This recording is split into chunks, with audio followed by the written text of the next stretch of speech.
जय श्री राम, हर हर महादेव। इस वीडियो में हम जानेंगे रमा एकादशी व्रत कथा के बारे में। पंचांग के अनुसार रमा एकादशी का व्रत 28 अक्टूबर दिन सोमवार को किया जाएगा तथा पारण का शुभ मुहूर्त रहेगा 29 अक्टूबर दिन मंगलवार को प्रातः 6:23 से प्रातः 8:35 तक द्वादशी तिथि में पारण किया जा सकेगा। कार्तिक मास के कृष्ण पक्ष की एकादशी तिथि को रमा एकादशी तिथि कहा जाता है। रमा एकादशी को रंभा एकादशी के नाम से भी जाना जाता है। मान्यताओं के अनुसार इस दिन भगवान विष्णु की पूजा करने से अंत समय में वैकुंठ धाम की प्राप्ति होती है तथा माता लक्ष्मी की कृपा सदैव हम सब पर बनी रहती है। एकादशी को करने से वाजपेयी यज्ञ के बराबर फल की प्राप्ति होती है। आइए अब हम जानते हैं रमा एकादशी व्रत कथा के बारे में। पौराणिक मान्यताओं के अनुसार किसी नगर में कंद नामक सत्यवादी और भगवान विष्णु का परम भक्त राजा राज्य किया करता था। सत्यवादी राजा मुचकंद की एक पुत्री थी जिसका नाम चंद्रभंगा था।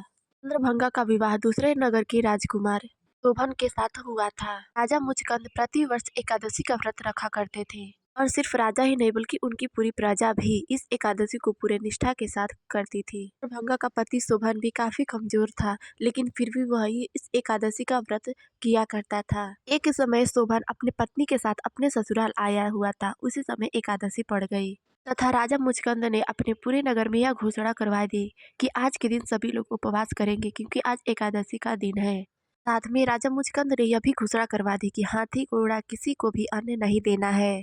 यह बात सुनकर चंद्रभंगा का पति शोभन यह घोषणा सुनकर पृथ्वी के पास गया और बोला कि यदि मैं आज उपवास रखता हूँ तो निश्चय ही मेरी मृत्यु हो जाएगी। तब उस पृथ्वी ने कहा, यदि आपके अंदर उपवास की शक्ति नहीं है तो आप यहाँ से कहीं और चले जाइए। लेकिन फिर शोभन ने अपनी पत्नी से इस विषय में पूछा। तब पत्नी ने उसे व्रत रखने के लिए सलाह दिया। तब शोभन अपनी पत्नी के कहने पर इस व्रत को किया। दिन पर भूखा प्यासा रहा, रात को जागरण भी किया। लेकिन अगली सुबह जब पारण का समय हुआ तब उसने अपने प्राण त्याग दिए। व्रत के प्रभाव से उस राजकुमार को अगले जन्म में हिमाचल पर्वत पर रत्न जड़ित उत्तम नगर मिला। इधर चंद्रभंगा भी अपनी पति के मृत्यु के बाद अपने पिता के साथ अपने पिता के महल में ही रहने लगती है तथा अपना पूरा समय पूजा पाठ में ही लगाती है। दिन रात वह पूजन भक्ति कीर्तन किया करती थी। एक दिन मुचकंद राजा के नगर का एक साधु वहां पहुंचा जहां चंद्रभंगा का पति दूसरा जन्म लेकर राज्य किया करता था। वहां पहुंचकर साधु ने राजा से इस विषय में पूछा कि तुम्हें इतना पुण्य कहाँ से मिला है।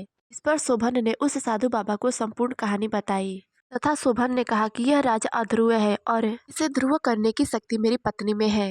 तब साधु बाबा वापस अपने नगर को आए और उन्होंने चंद्रभंगा को सारी कहानी बताई।